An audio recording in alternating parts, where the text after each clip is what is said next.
Tuhan firman-Mu ajaib, kekal meski gunung menghilang. Tiada huruf yang gagal, tak terpatahkan siasat. Hidup seperti-Mu ya Allah, lebih dari emas.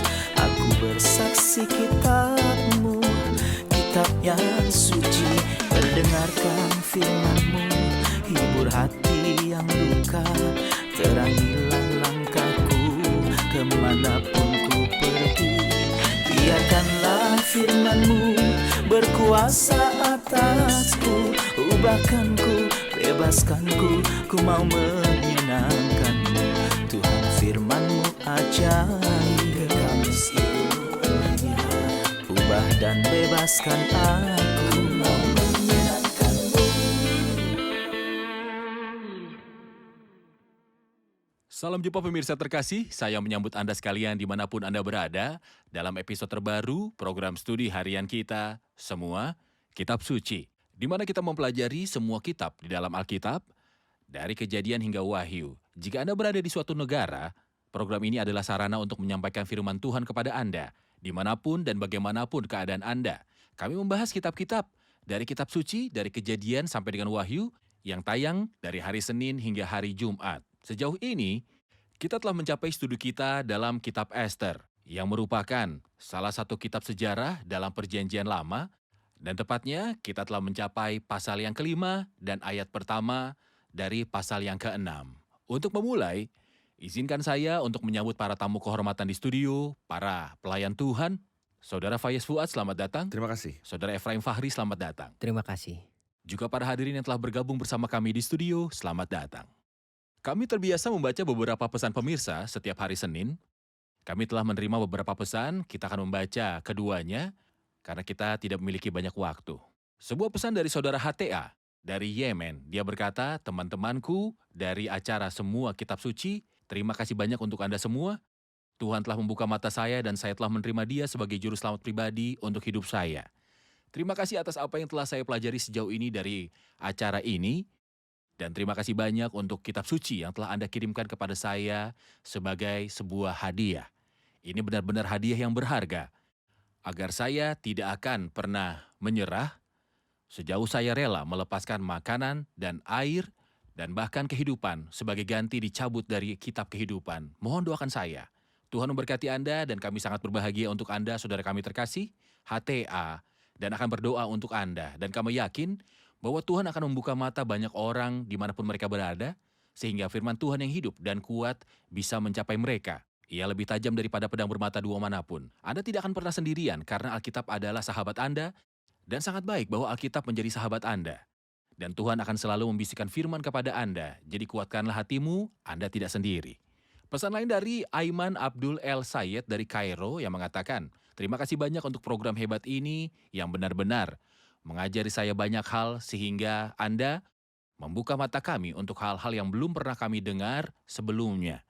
Anda benar-benar utusan Allah karena Anda mengajari kami firman Tuhan. Terima kasih Saudara Aiman untuk pesan ini dan dorongan Anda. Saudara Efraim, saya akan membacakan beberapa ayat dari pasal 5 lalu kembali untuk mengajukan pertanyaan. Pasal 5 dari kitab Ester. Pada hari yang ketiga, Ester mengenakan pakaian ratu, lalu berdirilah ia di pelataran dalam istana raja, tepat di depan istana raja. Raja bersemayam di atas tahta kerajaan di dalam istana, berhadapan dengan pintu istana itu. Ketika raja melihat Ester, sang ratu, berdiri di pelataran, berkenanlah raja kepadanya, sehingga raja mengulurkan tongkat emas di tangannya ke arah Ester. Lalu mendekatlah Ester dan menyentuh ujung tongkat itu. Tanya raja kepadanya, apa maksudmu hai Ratu Ester dan apa keinginanmu? Sampai setengah kerajaan sekalipun akan diberikan kepadamu. Jawab Ester, jikalau baik pada pemandangan raja, datanglah kiranya raja dengan Haman pada hari ini ke perjamuan yang diadakan oleh hamba bagi raja.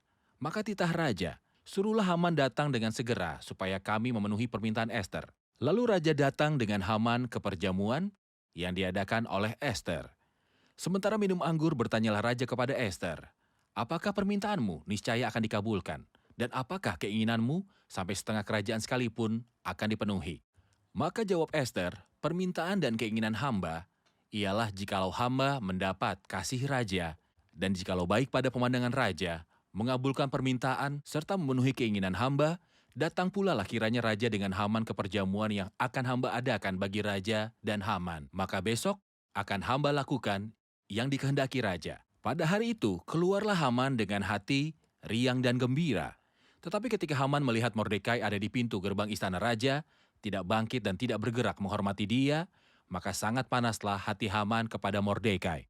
Tetapi Haman menahan hatinya, lalu pulanglah ia ke rumahnya dan menyuruh datang sahabat-sahabatnya dan Zeresh istrinya.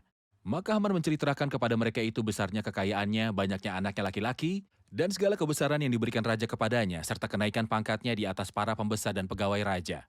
Lagi kata Haman, tambahan pula tiada seorang pun diminta oleh Ester sang ratu untuk datang bersama-sama dengan raja ke perjamuan yang diadakannya kecuali aku. Dan untuk besok pun aku diundangnya bersama-sama dengan raja. Akan tetapi semuanya itu tidak berguna bagiku selama aku masih melihat si Mordekai, si Yahudi itu duduk di pintu gerbang istana raja. Lalu kata Zeres istrinya dan semua sahabatnya kepadanya, suruhlah orang membuat tiang yang tingginya 50 hasta dan persembahkanlah besok pagi kepada raja, supaya Mordekai disulahkan orang pada tiang itu.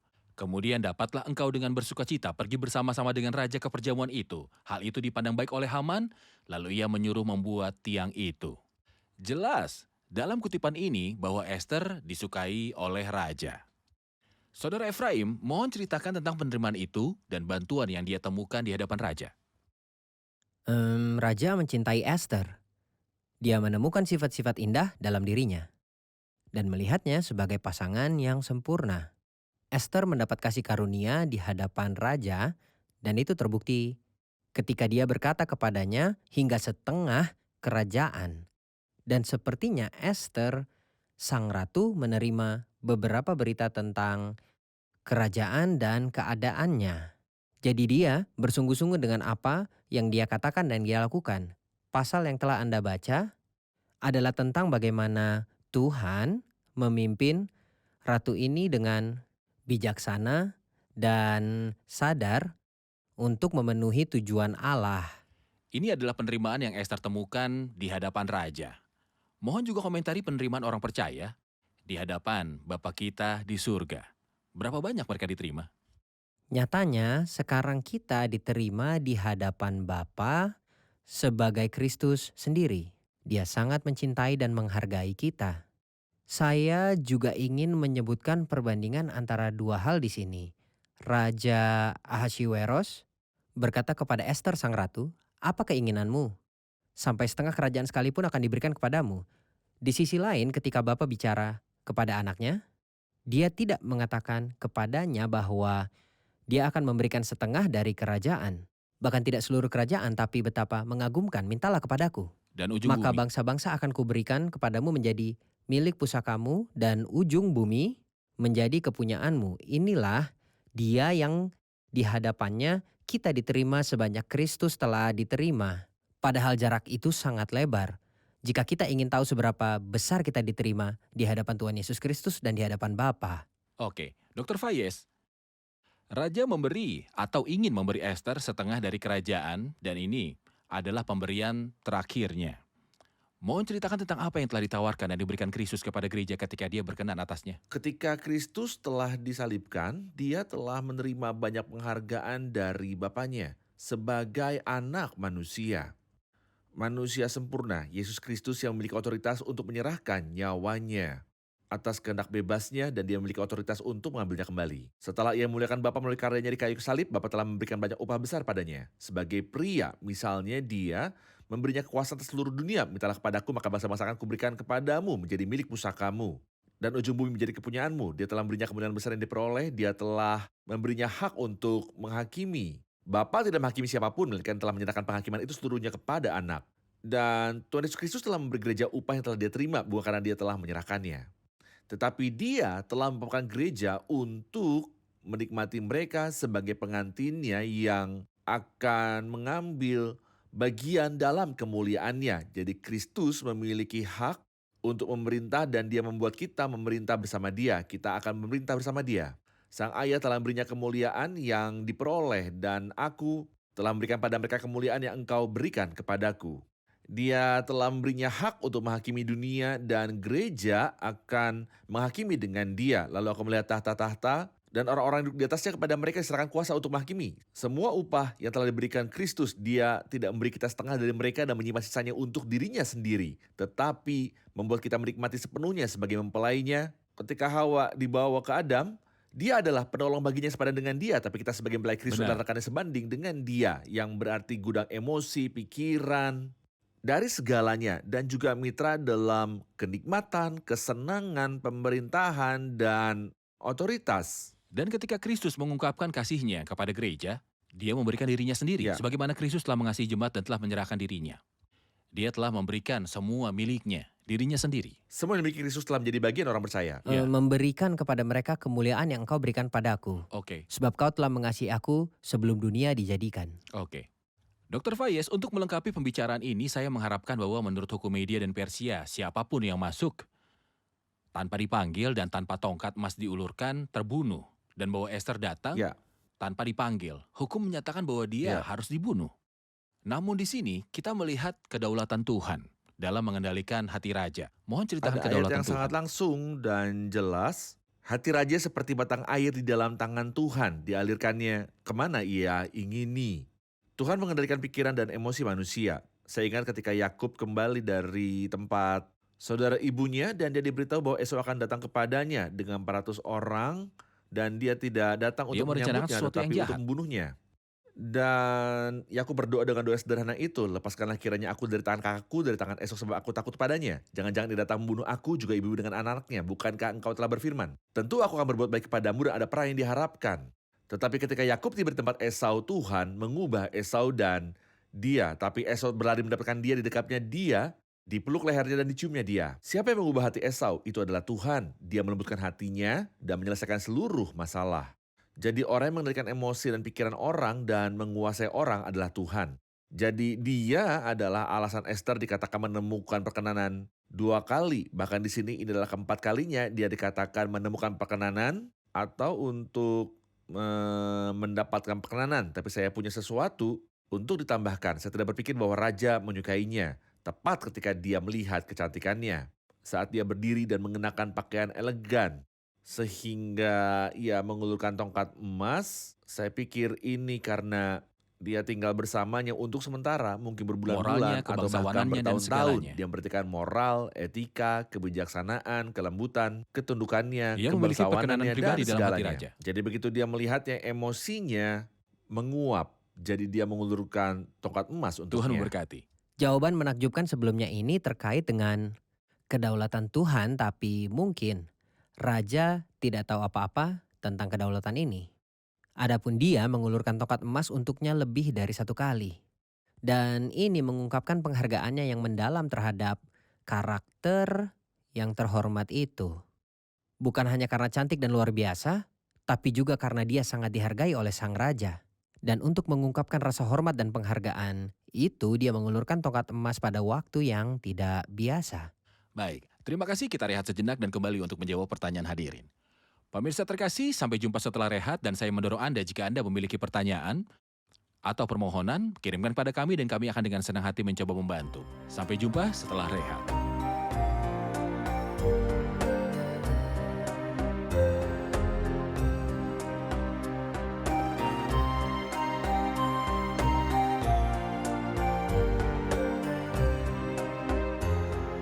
Kami telah kembali pemirsa terkasih untuk menjawab pertanyaan dari hadirin di studio.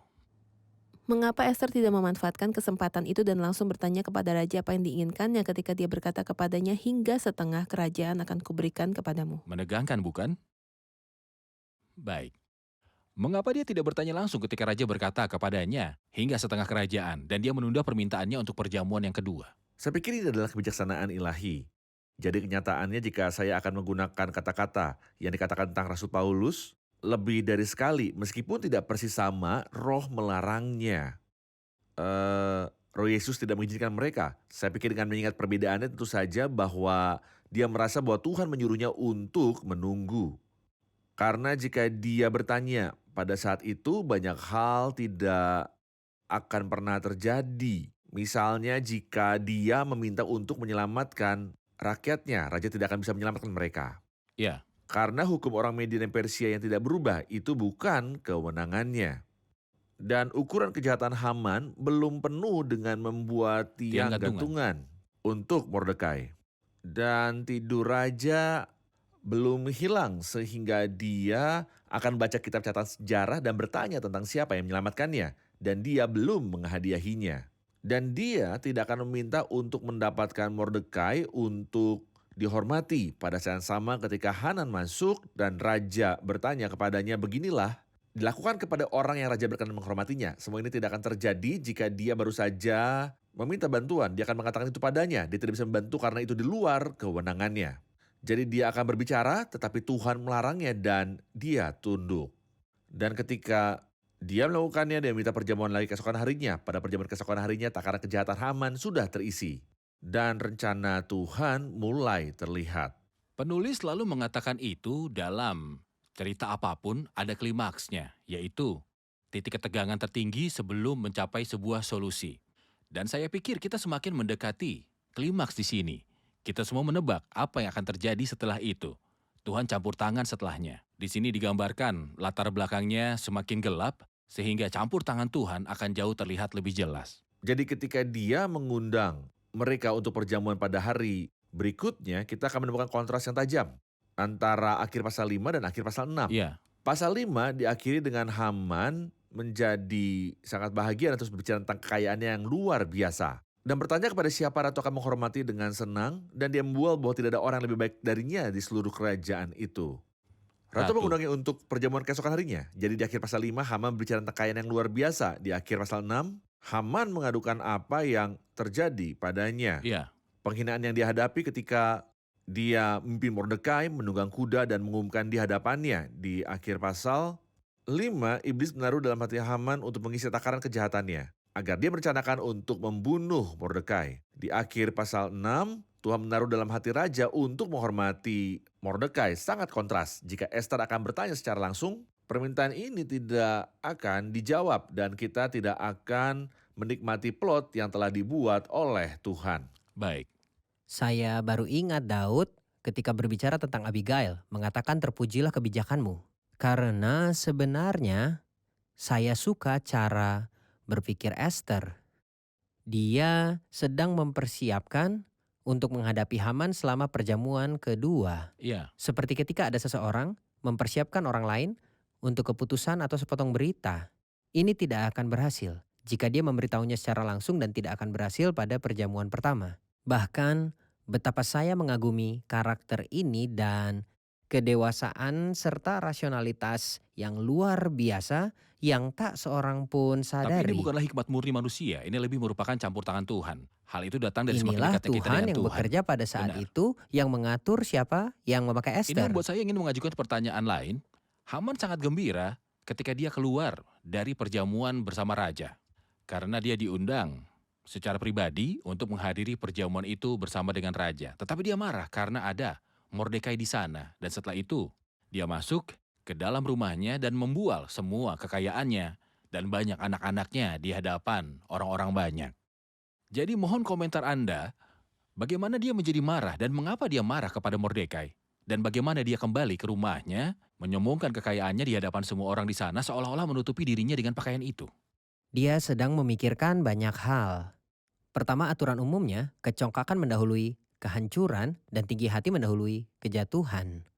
Saya tidak berpikir secara pribadi bahwa satu orang akan mengganggunya dan ini hanya karena Mordekai. Dia meminta keputusan raja untuk menghancurkan orang-orang itu. Tidak, sebenarnya ini lebih dari itu. Dia ingin mengambil tempat raja. Saya pikir inilah yang dia pikirkan. Dia ingin maju dan memerintah kerajaan karena dia jahat dan orang yang sombong. Tapi Tuhan yang mengendalikan semua insiden dan masalah telah mengalahkan atau membatalkan keinginan orang ini. Saya juga berpikir bahwa seorang pendosa tidak akan pernah puas jika saya memiliki seluruh dunia di Ya. tangan saya, itu tidak akan pernah cukup. Barang siapa minum air ini, ia akan haus lagi. Dan setan selalu menarik perhatian seorang pada apa yang dia tidak miliki. Jadi Haman punya banyak alasan untuk bahagia. Tapi hanya ada satu hal yang membuatnya marah karena Mordekai menolak untuk tunduk padanya. Ini hanya satu orang. Tepatnya hanya satu. Saya membandingkannya dengan sebuah gigi rontok. Lidahku akan menyentuh tempat itu dan ini adalah sesuatu yang mengiritasi dan menyebabkan Mengiritasi. sakit kepala. Jadi mengapa lidah saya tidak menyentuh gigi lain? Ada 16 gigi yang bagus dan 15 yang sehat. Mengapa lidah saya menyentuh gigi yang patah itu? Kita selalu fokus pada apa yang tidak kita miliki yang menghalangi kita untuk menikmati apa yang sudah kita miliki, dan ini dilakukan oleh iblis, begitu juga dunia. Benar. Yaitu menarik perhatian orang berdosa pada kekurangan Pada mereka, apa yang mereka tidak bukan miliki. pada apa yang mereka miliki. Meskipun mereka memiliki banyak hal, inilah masalahnya. Baik, kita rehat sejenak dan kembali untuk menjawab pertanyaan hadirin. Pemirsa terkasih, kami akan segera kembali setelah rehat.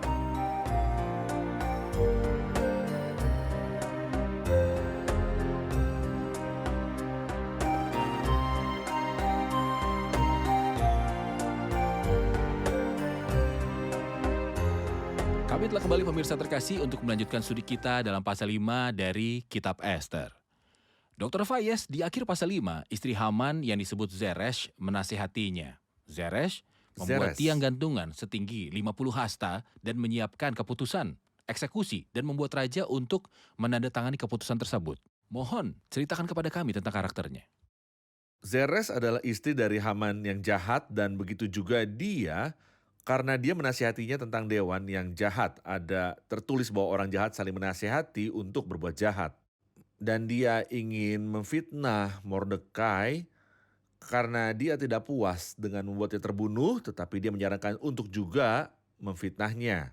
Jadi dia menyuruhnya membuat tiang gantungan setinggi 50 hasta dan untuk menggantung Mordekai di atasnya untuk mengakhiri hidupnya sehingga dia benar-benar jahat. Betapa bedanya dia dari seorang bijak, dewasa, wanita cantik seperti Abigail yang menyelamatkan suaminya dan mendapatkannya keluar dari masalah dan memecahkan masalah dengan Daud. Dan betapa berbedanya dia dengan istri yang saleh yang berbuat baik kepada suaminya dan tidak berbuat jahat sepanjang umurnya. Saya juga punya sesuatu untuk ditambahkan. Zeres, wanita jahat ini berpikir bahwa dia memecahkan masalah. Dan berpikir bahwa tiang gantungan ini di mana Mordekai akan digantung akan memenuhi Masalah cita-citanya. terpecahkan. Tapi dia tidak pernah berpikir atau terpikirkan kematian semakin menghantui suaminya. Jadi inilah pikiran orang jahat.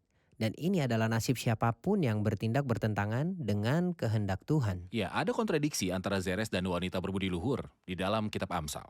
Hati suaminya percaya kepadanya, suaminya tidak akan kekurangan keuntungan. Ia berbuat baik kepada suaminya dan tidak berbuat jahat sepanjang masa. Ada komentar? Saya telah melihat kesamaan dalam pasal ini. Antara Haman dan orang kaya yang bodoh yang menyombongkan apa yang dimilikinya. Dan pada hari yang sama, dia kehilangan semuanya. Di sini Haman membual tentang kekayaannya, tetapi setelah itu kita akan menemukan bahwa Tuhan memerintahkan Ahasiweros untuk memberikan rumahnya kepada Mordekai. Haman juga membual tentang anak-anaknya, tetapi mereka semua digantung di atas kayu. Dan dia menyombongkan posisinya yang diberikan Ahasiweros kepadanya, dan dia kehilangan semua itu. Ada analogi lain antara Zeres dan Izebel seperti yang juga disarankan suaminya. Ahab yang akhirnya terbunuh. Seperti Zeres, karena dia bukan wanita bijak seperti yang kita dengar, dia menasihati suaminya dan dia dibunuh. Komentar yang sangat bagus, Ihab. Ada komentar lain? Silakan.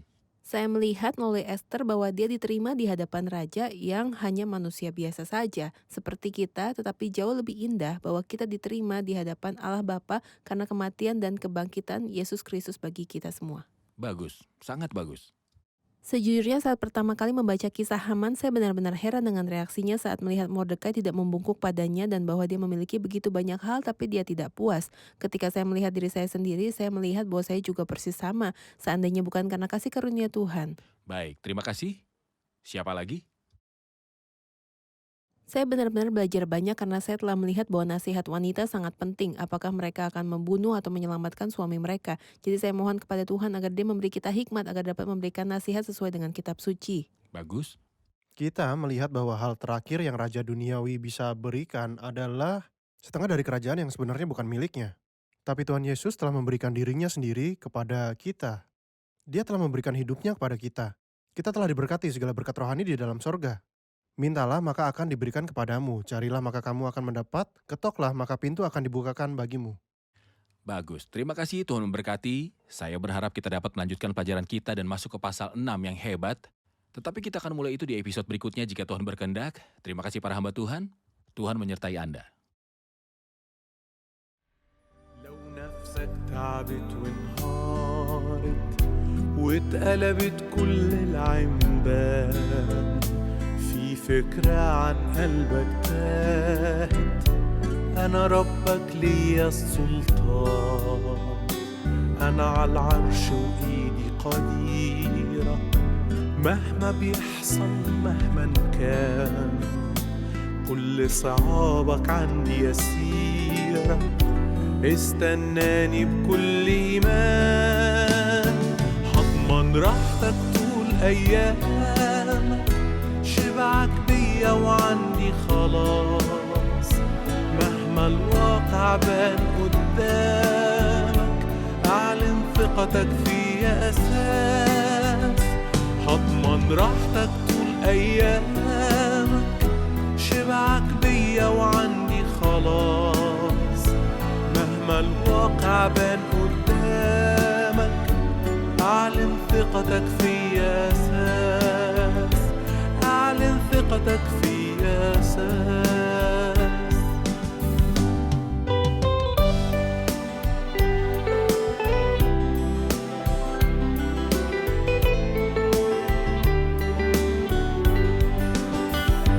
مش هنسالك كل صلاتك أنا شفت دموعك في عينيك أناتك وصلت وقفاتك أنا حاسس بالضغط عليك أنا عارف اللي على كتافك أنا حاسب حملك مظبوط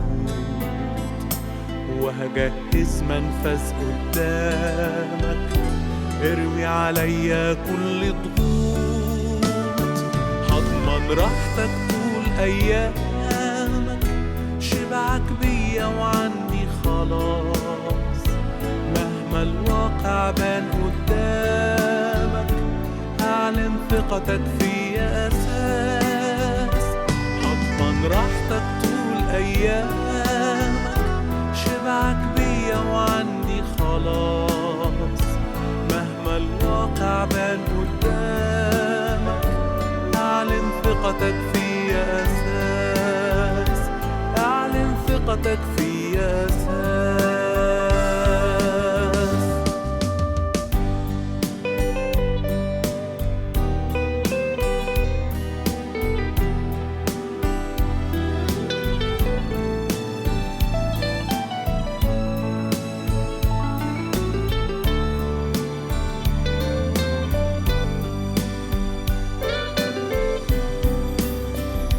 وفي ضيقتك دايما بتضايق وفي حزنك أنا بيك دريان بس في حبي هفك وبارك وهنجي كل الأيام زي ما ابن أبوه بيشيله طول السكة لو تعبان انت في حضني يا ابني مكانك وفي قلبي رحمة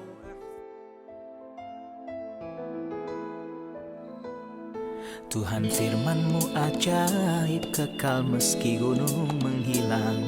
Tiada huruf yang gagal tak terpatahkan sia-sia. Hidup seperti-Mu ya Allah lebih dari emas. Aku bersaksi kitab-Mu, kitab yang suci.